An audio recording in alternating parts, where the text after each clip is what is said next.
আমন্ত্রণ দীপ্ত সন্ধ্যার সংবাদে আপনাদের সাথে আছি আমি ইয়াসমিন সুমনা। শুরুতেই সংবাদ শিরোনাম।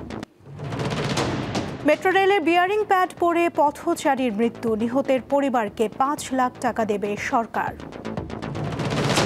গাজায় যুদ্ধবিরতির মধ্যেও ইসরায়েলি হামলা অব্যাহত, ২ সপ্তাহে প্রাণ গেছে ৯৩ ফিলিস্তিনি।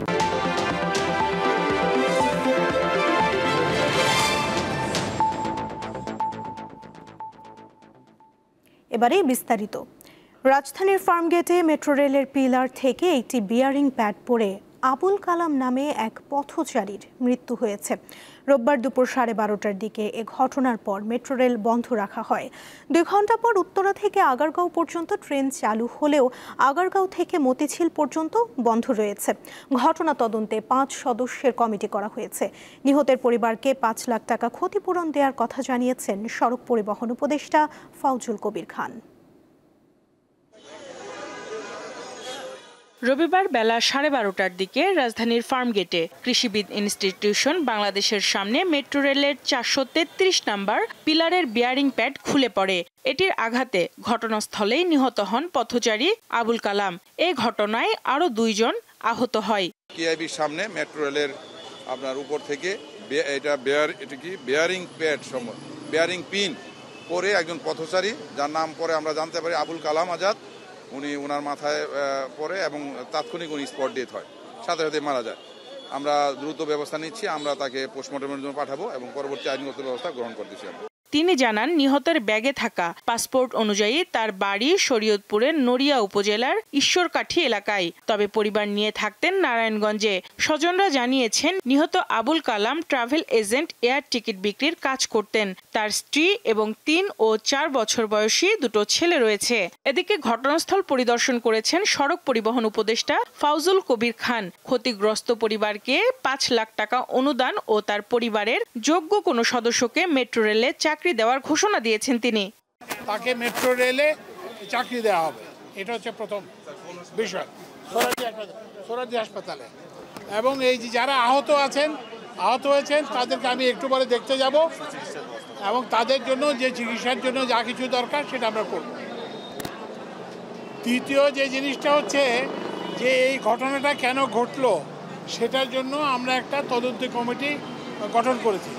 তদন্ত কমিটির প্রধান হবেন ঢাকা মেট্রোর আগের যে ম্যানেজিং ডিরেক্টর এবং বর্তমানে আমাদের সেতু সচিব জনাব রৌফ।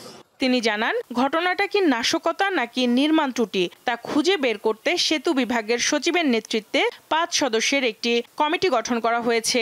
দুর্ঘটনার পর বন্ধ রাখা হয় মেট্রো রেল চলাচল।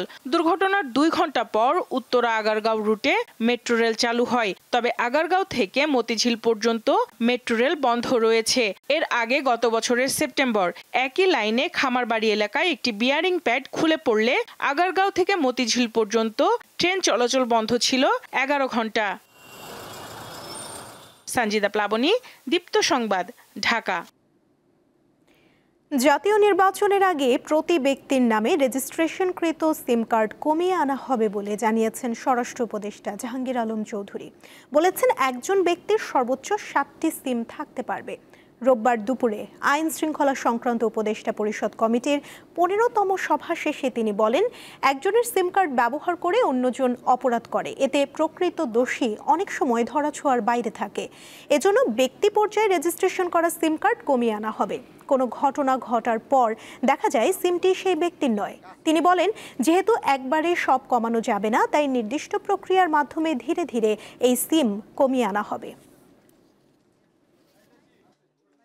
এটা আমরা যতটা পারি, মানে এই ইলেকশনের আগে তো কিছু কমায় নিয়ে আসবো, বাট এরপরেও এটা থাকবে যেন এই ঘটনাগুলি যেন না ঘটে। অনেক সময় দেখবেন যে আপনার নাম দিয়া টাকা চাচ্ছে, এই চাচ্ছে, সেই চাচ্ছে, এটা কিন্তু সাধারণ জনগণ কিন্তু খুবইভাবে হচ্ছে।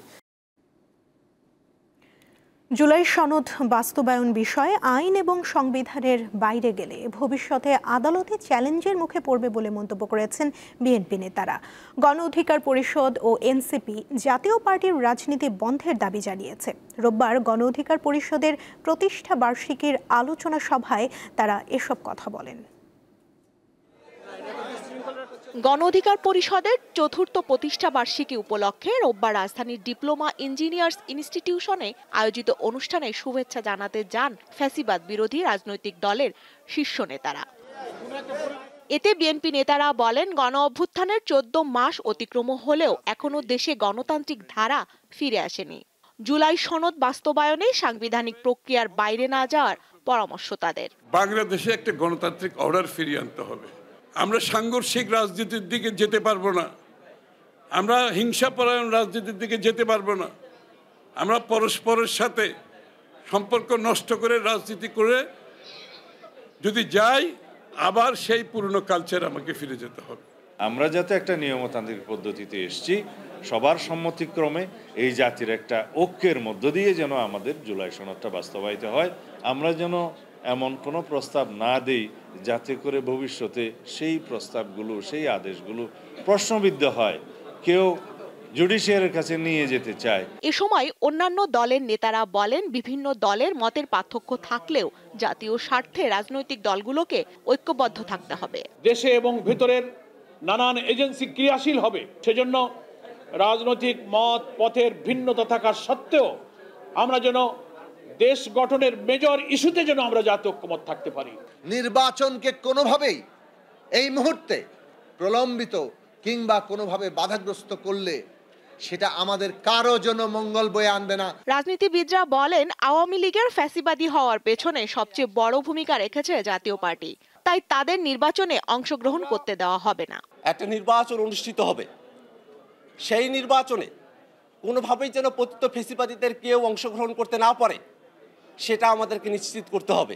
আওয়ামী লীগকে বাইরে রেখেও জাতীয় পার্টি নির্বাচনে আসার সুযোগ পাওয়ার অর্থ হলো আওয়ামী লীগ এই নির্বাচনে অংশগ্রহণ করলো। এই বিস্ফোরা জাতীয় পার্টির বিষয়ে ফয়সালা না হয়ে যদি আমরা নির্বাচনে যাই, আমাদের জন্য শনির দশা অপেক্ষা করছে। নির্বাচন বিলম্বিত হলে রাজনীতিবিদদের জন্যই বিপর্যয় নেমে আসবে বলে জানান গণ অধিকার পরিষদের সভাপতি নুরুল হক নূর। এবং শুভেচ্ছা জানাচ্ছি। স্বস্তিকা সিংহ, দীপ্ত সংবাদ, ঢাকা।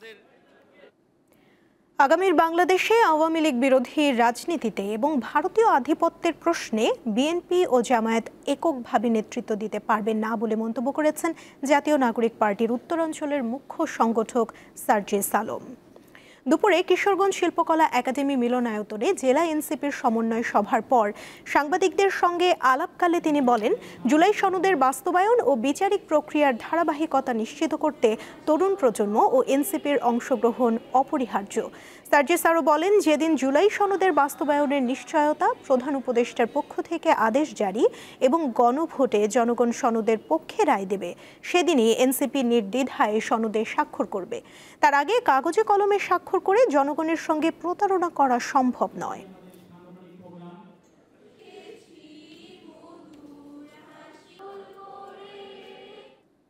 আগামীর বাংলাদেশে জুলাই সনদের বাস্তবায়ন, প্রয়োজনীয় মৌলিক সংস্কার এবং বিচারিক প্রক্রিয়ার ধারাবাহিকতা নিশ্চিত করতে এককভাবে বিএনপি এবং জামায়াত তাদের জায়গা থেকে নেতৃত্ব দিতে পারবে না। শাপলা প্রতীক হিসেবে পেতে এনসিপির কোনো আইনগত বাধা নেই এবং এই ক্ষেত্রে নির্বাচন কমিশন তাদের জায়গা থেকে স্বেচ্ছাচারিতা করছে। শাপলা প্রতীক পেতে রাজপথে রাজনৈতিকভাবে কর্মসূচিতে যেতে হয়, তাহলে এনসিপি একই সাথে ওই স্বেচ্ছাচারী নির্বাচন কমিশন পুনর্গঠনের আন্দোলনেও যাবে। জুলাই আগস্ট আন্দোলনে রাজধানীর চানখারপুলে ৬ জনকে হত্যার ঘটনায় মানবতা বিরোধী অপরাধে করা মামলার ১২তম দিনে সাক্ষ্য গ্রহণ শেষ হয়েছে। আন্তর্জাতিক অপরাধ ট্রাইব্যুনাল ১-এ ২ সদস্যের বিচারিক প্যানেলে হয় এই সাক্ষ্য গ্রহণ। এছাড়া শেখ হাসিনা, জিয়াউল আহসান সহ ১১ অভিযুক্তের বিরুদ্ধে গুমের মামলার তদন্ত প্রতিবেদন দাখিলে রাষ্ট্রপক্ষকে ১১ ডিসেম্বর পর্যন্ত সময় দিয়েছে ট্রাইব্যুনাল ১। সেই সঙ্গে আজ একই ট্রাইব্যুনাল গুমের ২ মামলায় অভিযুক্ত সাবেক ও বর্তমান সেনা কর্মকর্তা সহ মোট ৩০ আসামির বিরুদ্ধে করা মামলার পরবর্তী তারিখ পিছিয়ে ২৩ নভেম্বর এবং জুলাই আন্দোলনে রামপুরায় ২৮ জনকে হত্যা মামলায় ২ সেনা কর্মকর্তা সহ ৪ জনের বিরুদ্ধে করা মামলার পরবর্তী তারিখ ২৪ নভেম্বর নির্ধারণ করা হয়েছে। গুমের অভিযোগে একটা বিবিধ মামলা ট্রাইব্যুনালে অনেক দিন ধরে চলছে। সেই মামলার আজকে নির্ধারিত তারিখ ছিল। সেই মামলার গ্রেফতারকৃত আসামি মেজর জেনারেল অবসরপ্রাপ্ত জিয়াউল আহসান সাহেবকে আজকে ট্রাইব্যুনালে হাজির করা হয়েছে। ইনভেস্টিগেশন এজেন্সির পক্ষ থেকে ওই মামলায় সময় প্রার্থনা করা হয়েছে। ট্রাইব্যুনাল 2 মাস সময় মঞ্জুর করেছেন। জুলাই আন্দোলনে ঢাকার যাত্রাবাড়িতে যুবদল কর্মী আব্দুল কাইয়ুম আহাদ হত্যা মামলা সহ মোট 5টি মামলায় সাবেক প্রধান বিচারপতি ABM খায়রুল হককে কেন জামিন দেয়া হবে না তা জানতে চেয়ে রুল জারি করেছে হাইকোর্ট। 2 সপ্তাহের মধ্যে সরকারকে রুলের জবাব দিতে বলা হয়েছে। রোববার বিচারপতি ASM আব্দুল মুবিন ও বিচারপতি সগির হোসেনের হাইকোর্ট বেঞ্চ এই রুল জারি করে। এর আগে গত 24শে জুলাই রাজধানীর ধানমন্ডির বাসা থেকে খায়রুল হককে গ্রেফতার করে পুলিশ। 3 মাস ধরে কারাগারে আছেন খায়রুল হক। 5 মামলায় নিম্ন আদালতে বিফল হয়ে তিনি উচ্চ আদালতে জামিন চেয়ে পৃথক আবেদন করেন। এই 5টি মামলার 4টি মামলা ফৌজদারি মামলা, একটি দুদকের মামলা ছিল। এই সব মামলাগুলোয় দুদকের মামলা সহ মাননীয় কোর্ট 2 সপ্তাহ রুল ইস্যু করেছেন। এই রুল 5টি মামলার জন্য একই আদেশ হয়েছে। তথ্য প্রযুক্তি খাতে উদ্ভাবন ও দক্ষতা বৃদ্ধিতে রাজধানীর আগারগাঁওয়ের বাংলাদেশ কম্পিউটার কাউন্সিল অডিটোরিয়ামে অনুষ্ঠিত হয়েছে BTOP-SE সেমিনার। আয়োজকরা আশা করছেন বাংলাদেশ জাপান প্রযুক্তি সহযোগিতার ক্ষেত্রে এই উদ্যোগ নতুন দিগন্ত উন্মোচন করবে। রোববার রাজধানীর আগারগাঁওয়ে ICT ইঞ্জিনিয়ার উন্নয়ন প্রকল্পের উদ্যোগে আয়োজিত এই সেমিনারে অংশ নেন জাপানের ন্যাশনাল ইনস্টিটিউট অফ ইনফরমেটিক্সের 3 জন অধ্যাপক। সেমিনারে উন্নত সফটওয়্যার ইঞ্জিনিয়ারিং শিক্ষায় উদ্ভাবনী ধারণা এবং পারস্পরিক সহযোগিতা বৃদ্ধির ওপর গুরুত্ব দেন আলোচকরা। তারা বলেন, ভবিষ্যতের বিনিয়োগের এই প্রচেষ্টা দেশকে প্রযুক্তিগত ও বৈশ্বিক অগ্রগতির শীর্ষে রাখতে সহায়তা করবে।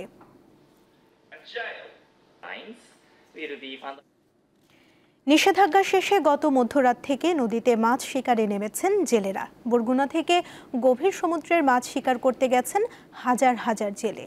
স্থানীয় বাজারে নদীর মাছ উঠতে শুরু করেছে। সমুদ্রের মাছ আসতে আরও সময় লাগবে বলে জানিয়েছেন ব্যবসায়ীরা। এদিকে পটুয়াখালীর বৃহৎ মৎস্য বন্দর মহিপুর ও আলিপুরে সকাল থেকে জেলে ও ক্রেতা বিক্রেতাদের হাঁকডাকে মুখরিত হয়ে উঠেছে। তবে চাহিদার তুলনায় মাছের পরিমাণ কম হওয়ায় চড়া দামে বিক্রি হচ্ছে। ইলিশের প্রজনন মৌসুমে মা ইলিশ রক্ষায় 4 অক্টোবর থেকে 25শে নভেম্বর পর্যন্ত 22 দিনের নিষেধাজ্ঞা দেয় সরকার, যা শনিবার মধ্যরাত থেকে শেষ হয়েছে। আন্তর্জাতিক প্রসঙ্গ, ফিলিস্তিনের গাজায় যুদ্ধবিরতির মধ্যেও ইসরায়েলি হামলা অব্যাহত রয়েছে। 10 অক্টোবর থেকে উপত্যকাটিতে 93 জন ফিলিস্তিনি নিহত হয়েছে, আহত হয়েছে 324 জন। রয়টার্স জানিয়েছে গত 48 ঘন্টায় গাজার বিভিন্ন হাসপাতালে 19 জনের মরদেহ আনা হয়েছে। জাতিসংঘ বলছে গাজায় কমপক্ষে 15 লাখ মানুষের জরুরি সহায়তা প্রয়োজন। এদিকে মার্কিন প্রেসিডেন্টের প্রস্তাবিত টেকনোক্র্যাফট সরকারের কাছে গাজার ক্ষমতা হস্তান্তরে রাজি হয়েছে ওই উপত্যকার শাসক গোষ্ঠী হামাস। সম্প্রতি কায়রোতে মিশরের কর্মকর্তাদের সঙ্গে বৈঠকের পর এই ইস্যুতে চূড়ান্ত সিদ্ধান্ত নেন হামাস নেতারা। শুক্রবার নিজেদের ওয়েবসাইটে বিবৃতিতে এই প্রসঙ্গে হামাসের হাইকমান্ড বলেছে তাদের আশা প্রস্তাবিত টেকনোক্র্যাট সরকার গাজার প্রশাসন ভালোভাবে পরিচালনা করবে আর ফিলিস্তিনিদের প্রয়োজনীয় পরিষেবা প্রদান করবে। আন্তর্জাতিক সম্প্রদায় ও আরবদের সঙ্গে সহযোগিতাপূর্ণ সুসম্পর্ক বজায় রাখবে। 3 ম্যাচ সিরিজের প্রথম টি-20তে কাল চট্টগ্রামে মাঠে নামবে বাংলাদেশ ও ওয়েস্ট ইন্ডিজ। বীরশ্রেষ্ঠ মতিউর রহমান স্টেডিয়ামে ম্যাচ শুরু হবে সন্ধ্যা 6টায়। গত বছর আগস্টে সাউথ আফ্রিকার বিপক্ষে সিরিজের পর টানা 8টি সিরিজে হেরেছে ওয়েস্ট ইন্ডিজ। এর মধ্যে গত ডিসেম্বরে ঘরের মাঠে বাংলাদেশের কাছে ধবলধোলাইও হয়েছিল। সবশেষ স্মৃতিটাই ওয়েস্ট ইন্ডিজের জন্য বড় ধাক্কা। সংযুক্ত আরব আমিরাতে হওয়া সিরিজে তারা হেরেছে সহযোগী সদস্য দেশ নেপালের কাছেও। অন্যদিকে একসময় টি-20তে ছন্দ খুঁজে না পাওয়া বাংলাদেশ এক পঞ্জিকা বর্ষে নিজেদের সর্বোচ্চ ম্যাচ জেতার রেকর্ড গড়েছে। সেই ধারাবাহিকতা ধরে রাখার আরও একটি চ্যালেঞ্জ এখন লিটনদের সামনে।